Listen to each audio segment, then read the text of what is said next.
Hi అండి, అందరికీ నమస్తే. మీ Dwaraka design and constructions Vizianagaram. ఈరోజు మనం ఆ చిన్నారి పునర్విక వచ్చినటువంటి అనారోగ్యం గురించి ఈరోజు మనం చర్చించుకుందాం ఈ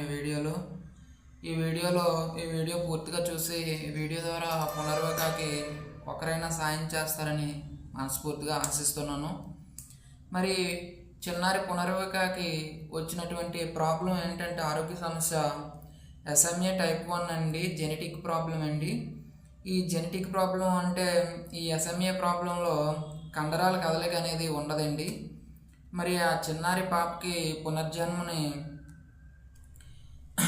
మరి మనందరిలాగే తను కూడా ఆరోగ్యంగా ఉండాలంటే ఆ పాపకి ఒక ఇంజెక్షన్ అవసరం అండి.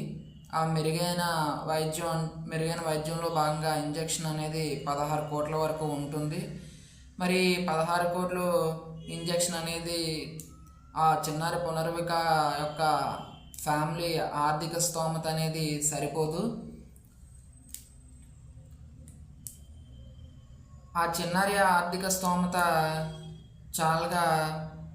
చాలామంది చిన్నారి పునర్వికకు ఫండ్స్ అనేది కలెక్ట్ చేసి డొనేట్ చేయడం అంటూ జరుగుతుంది.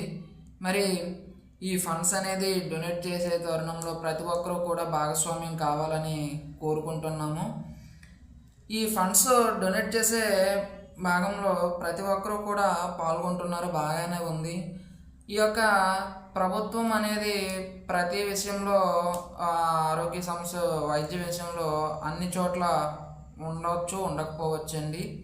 కానీ ఈ ఫండ్స్ కలెక్ట్ చేసే కార్యక్రమంలో ప్రభుత్వం చాలా వరకు కూడా అన్నిటి విషయంలో చూసుకోవాలి. అదేవిధంగా ప్రభుత్వాన్ని కూడా